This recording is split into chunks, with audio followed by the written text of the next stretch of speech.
আসসালামু আলাইকুম ভিউয়ার্স, আপনারা যারা দেশ এবং দেশের বাইরে থেকে দেখতেছেন আপনাদেরকে জানাই অসংখ্য ধন্যবাদ।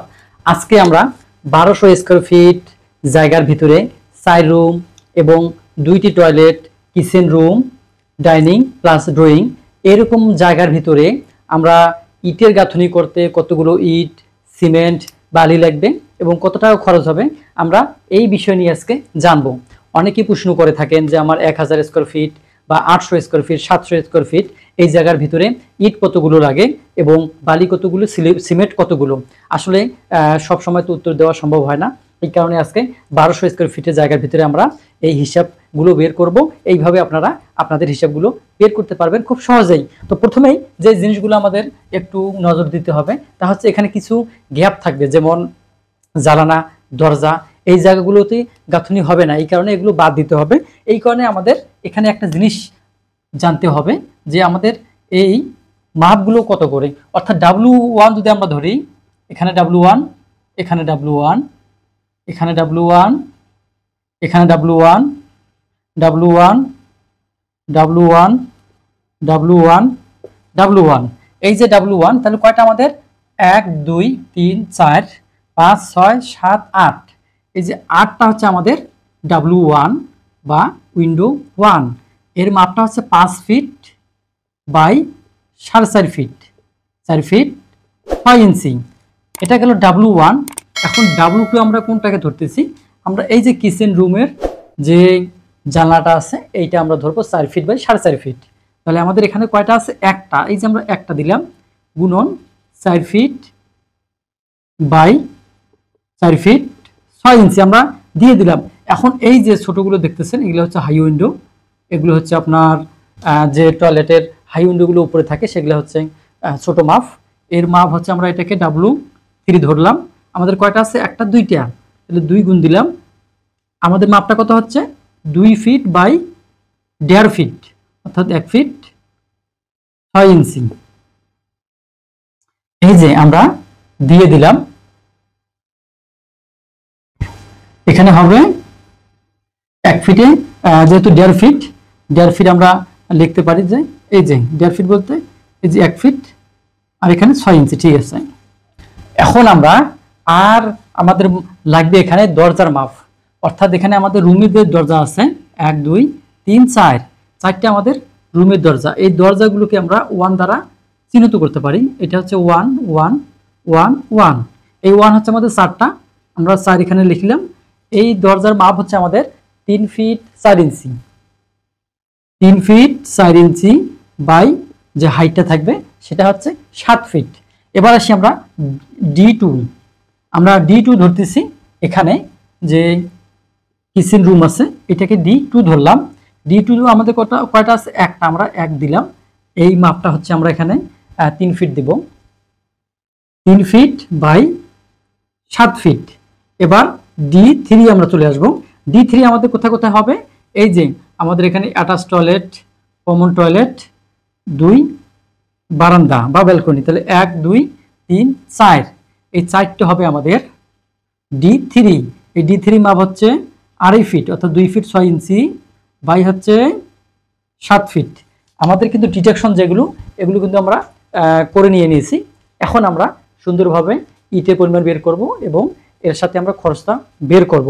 তো এখানে আমরা কি করব, প্রথমে যে ওয়ালগুলো সেই ওয়ালগুলো আমরা নিব। আমাদের এখানে ওয়ালগুলো আমরা যদি ধরি, এইখানে দেখেন আমাদের এই ওয়ালটা আমরা বিবেচনা করি। এই ওয়ালটা 1 1 এবং 1 1 2 3, এই তিনটের মাপ কিন্তু একই। আবার যদি আমরা এখান থেকে এই মাপটা কত ধরছি আমরা 12 ফিট, তাহলে 12 ফিট 12 ফিট 12 ফিট। অনুরূপভাবে কিন্তু এখানেও আছে, এই যে এটাও আমাদের কি 1 নাম্বার, এখানেও এটা 1 নাম্বার, এখানেও 1 নাম্বার, এখানেও 1 নাম্বার। তাহলে আমরা কিন্তু সহজেই বের করতে পারবো যেগুলো আমাদের একই আছে। তাহলে আমরা এখানে দেখেন কয়টা পেলাম, 1 2 3 4 5 6 7, আমরা লিখতে পারি 7 গুণন কত আছে আমাদের এখানে, এটা 12 ফিট। এই যে 12 ফিট দিলাম, যোগ, এখন আমরা কি করব, এখন আমরা এইগুলো দেখব। তো এখানে দেখেন এইটাকে আমরা যদি 2 হিসেবে ধরি, এটা 2, এটা 2, তাহলে এখান থেকে এটা কত আছে 14 ফিট 6 ইঞ্চি। অনুরূপভাবে এই যে এটা 2, এখানে এটা 2, তাহলে এখানে কত হলো দেখেন আপনারা, তাহলে আমার 1টা 2টা 3টা 4টা। অনুরূপভাবে কিন্তু এই 2টা আমরা করব, যেহেতু না এই 2টা মিলবে না, আমাদের 1 2 3 4 আমরা এই যে 4 দিলাম, তাহলে আমাদের এখানে কত হলো 1 2 3 4, 14 ফিট 6 ইঞ্চি। আমরা 14 ফিট 6 ইঞ্চি দিলাম, যোগ এখন আমাদের কি বাকি থাকলো, আমাদের এখান থেকে এটা হয়ে গেছে। এখন আমরা এই দিকে দেখব। তো এখানে দেখেন, এখানে এই অংশটা হচ্ছে 10 ফিট 10 ইঞ্চি। অনুভবে এখানেও, তাহলে আমরা এটা 3টা আমরা দিতে পারি, 3 নাম্বার, এই যে 3 নাম্বার। তাহলে আমাদের এখান থেকে এই মাপটা, এখান থেকে এই মাপটা, এখান থেকে এই মাপটা, এখান থেকে এই মাপটা, তাহলে 1 2 3 4 আমরা অনুরূপভাবে 4টা এখান থেকে মাপ কত আছে 10 ফিট 10 ইঞ্চি যোগ আমাদের কিন্তু হয়ে গেল। এখানে বাকি থাকলো না। এখন আমাদের এই যে কিচেন রুমে থাকলো, কিচেন রুমে আমাদের এটাকে আমরা 4 নাম্বার ধরি এবং এটাকেও আমরা 4 নাম্বার ধরি। আবার এই মাপে কিন্তু এখানেও আছে, তাহলে এখানেও 4 নাম্বার, এটাও আছে 4 নাম্বার। তাহলে আমাদের 1 2 3 4, তাহলে অনুরূপভাবে আমরা 4 দিলাম। এখান থেকে মাপ কত আছে আমাদের 10 ফিট 6 ইঞ্চি, এই যে 10 ফিট 6 ইঞ্চি যোগ এখন আমাদের কি বাকি থাকলো, এখন আমাদের শুধু বাকি থাকলো এইখানে যে পার্টিশন আছে 5 নাম্বার আমরা ধরলাম, আমাদের এটা আছে একটা, এখান থেকে এই মাপটা আছে আমাদের 7 ফিট, এই যে 7 ফিট আমরা দিয়ে দিলাম। এখন কি আমাদের কোথাও কোনো বাকি আছে? নাই বাকি। কেন বাকি নাই? আমরা এই যে ব্যালকনিটা দেখতেছেন, এটা কিন্তু কি হবে এসএস বা এমএস রেলিং হবে, এই কারণে আমরা এটা দিব না, এটা আমরা গাঁথনি করব না। অনুরূপভাবে এখানে আমার হয়ে গেছে, এইখানে শুধু একটা গাঁথনি আছে, এই গাঁথনিটা আমাদের দিতে হবে। এই গাঁথনি আমরা ধরলাম যে একটা, আর এই গাঁথনি আমাদের এখান থেকে আমরা যেহেতু এখান থেকে 4 ফিট, তো আমরা এখান থেকে 4 ফিট 4 দুগুণা 8 8 আর এদিকে 7 8 7 15 ফিট, তাহলে এই যে আমরা 15 ফিট পেয়ে গেলাম। আমরা কিন্তু দৈর্ঘ্যগুলো বের করলাম, এখন আর প্রস্থ বের করব এবং ইটের সংখ্যা আমরা বের করে দেবো, যেহেতু আমরা এগুলো জানি যে 5 ইঞ্চি পার্টিশন ওয়ালগুলো সবগুলো আমরা 5 ইঞ্চি করব। এখন আমরা যদি যোগ করি তাহলে আমাদের কত বের হবে 7 গুণন 12 4 গুণন 14.5 4 গুণন 10.83 4 গুণন 10.50 এখানে 1 গুণন 7 যোগ 1 গুণন 15, তাহলে আমাদের এখানে মোট আমরা 250 ফিট পেলাম। এখন আমরা কিন্তু এটা দৈর্ঘ্য বের করলাম, আবার বারবার দেখতে হবে যে কোথাও কোনো বাদ পড়ে গেছে কিনা, যদি বাদ পড়ে যে থাকে সেটা হিসাব করতে হবে। তো আমরা 250 ফিট পেলাম রানিং ফিট। এখন আমরা হাইটটা নির্ণয় করব।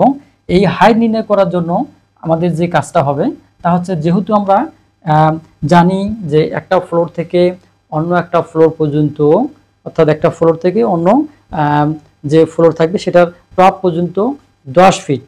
আমরা যদি এটাকে কনসিল ছাদ করি তাহলে আমাদের 6 ইঞ্চি বা 7 ইঞ্চি বা 8 ইঞ্চি ঢালাই করতে হবে। আর যদি আমরা বিম দেই এখানে, তাহলে বিমটা আমাদের বাদ যাবে।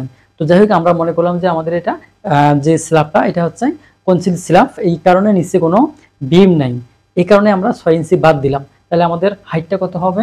আমরা হাইটটা পাবো 9 ফিট 6 ইঞ্চি 9.5 ফিট 9.5 ফিট।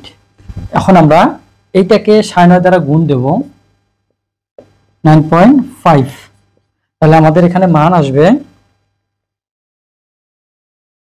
250 গুণন 9.5, তাহলে আমাদের 2375 স্কোয়ার ফিট। আমরা যেহেতু হাইট দিয়ে গুণ করছি সেহেতু আমরা স্কোয়ার ফিট পেয়ে গেছি। এখন আমরা এইখানে যে আমাদের দরজা জানলাগুলো বাদ আছে সেগুলো আমরা ডিটেকশন করে দেব, যেহেতু এই জায়গাগুলো আমাদের গাঁথনি হবে না। তাহলে আমরা যদি এটাকে যোগ করি তাহলে আমাদের 8 গুণন 5 গুণন 4.5 যোগ হচ্ছে 4 গুণন 4.5 যোগ হচ্ছে 2 গুণন 2 গুণন 1.5 যোগ হচ্ছে 4 গুণন 3 ফিট 4 ইঞ্চি গুণন হচ্ছে 7 ফিট যোগ 3 ফিট গুণন 7 ফিট যোগ 4 ফিট 4টি গুণন 2.5 গুণন 7। তাহলে আমাদের এখানে আসবে 388 পয়েন্ট সামথিং। আমরা 388 পয়েন্ট ধরলাম। এখন এখান থেকে আমাদের বাদ যাবে, যেহেতু আমরা 388 বাদ দিলাম, তাহলে আমাদের 2375 বিয়োগ হচ্ছে 388, তাহলে আমরা এখানে পাবো 1987। তাহলে আমরা এটা সে ধরে নিই আমাদের সুবিধার জন্য যে 1990 স্কয়ার ফিট। এখন আমরা মালামালগুলো বের করব। আমরা প্রথমে যে মালামাল বের করব, আমরা কিন্তু আমাদের যে জিনিসটা নিয়ে কাজ করব পরিমাণটা বের করেছি। এখন আমরা মালামাল সহ খরচের হিসাবটা আমরা জানবো। তো আমাদের প্রথমে 1 নম্বরে লাগবে কি ব্রিক্স, তারপর 2 নম্বরে লাগবে আমাদের সিমেন্ট, 3 নম্বরে আমাদের লাগবে স্যান্ড, বালি। এরপর আপনার মিস্ত্রি বিল।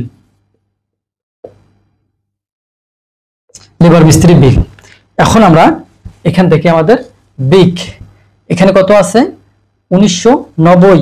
তাহলে 1990 আপনারা জানেন যে 5 ইঞ্চি গাঁথনি হলে প্রতি স্কয়ার ফিটে 5টি করে ইট লাগে। তাহলে আমরা 5 দ্বারা গুণ দিলাম। তাহলে আমাদের এখানে 9950 পিস।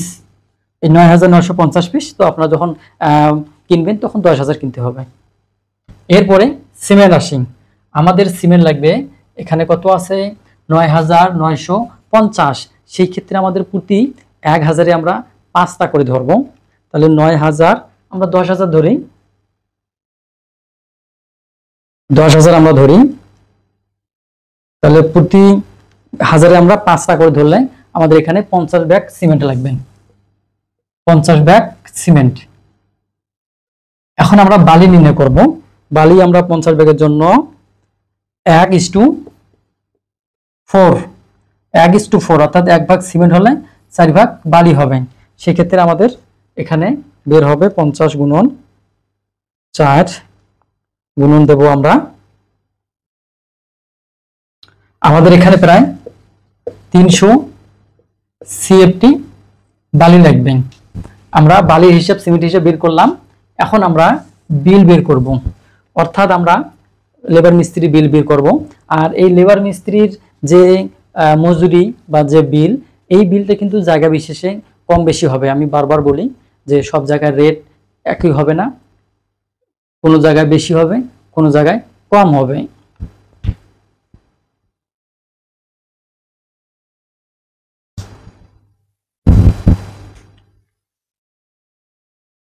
তো আমরা এখন এই মিস্ত্রি বিল আমরা যদি ধরি যে সে প্রতি 3,000 টাকা করে গাঁথনির বিল করছে, সেই হিসেবে আমরা 10 গুণন 3,000, তাহলে আমাদের এখানে 30,000 বিল আসলো। এখন আমরা টোটাল টাকা আমরা বের করতে পারবো। তো আমরা এখানে প্রথমেই আমরা 9,950 গুণন একটা ইট আমরা 10 টাকা থেকে 14 টাকা পর্যন্ত ধরতে পারি। তো আমরা এখানে 12 টাকা ধরবো এবং এখানে 50 বস্তা সিমেন্ট, প্রতি সিমেন্টের বস্তা আমরা 550 টাকা করে ধরবো। এরপরে আমাদের কি থাকলো, বালি থাকলো। বালি আমাদের 300 সিএফটি, আমরা এই বালি ধরলাম 35 টাকা সিএফটি। এরপর আসলো আমাদের এখানে আমরা কি পেয়েছি, এখানে মিস্ত্রি বিল পেয়েছি 30,000। তাহলে আমাদের এখানে আসবে 1,87,400। যদি আমরা এটাকে আমরা সে ধরতে পারি, যেহেতু এখানে ভাঙা হিসাব আছে, আমরা এটাকে সে ধরে নেই। কেননা অনেক সময় দেখা যায় এই কাজগুলো করতে গিয়ে আরো কিছু সামান্য কিছু খরচ হয়ে থাকে, যেমন আপনার পন্স বা আপনার ফুল ঝাড়ু, শলা ঝাড়ু, এই জিনিসগুলো থেকে থাকে। এই কারণে আমরা এটাকে পুরো 1,90,000 টাকা ধরব। এই হলো আপনাদের 1200 স্কোয়ার ফিট, যেখানে 4টি রুম, একটি কিচেন রুম, 2টি বারান্দা, 2টি টয়লেট, ড্রয়িং প্লাস ডাইনিং এবং সিঁড়ি রুম, এরকম জায়গাতে আপনাকে 1,90,000 টাকা লাগবে শুধুমাত্র গাঁথনি করতে। তো ভিউয়ার্স, আপনারা ভালো থাকবেন, আর নতুন হয়ে থাকলে অবশ্যই চ্যানেলটি সাবস্ক্রাইব করবেন, পাশে থাকবেন, কমেন্ট করবেন। আজকের মতো বিদায়, আল্লাহ হাফেজ।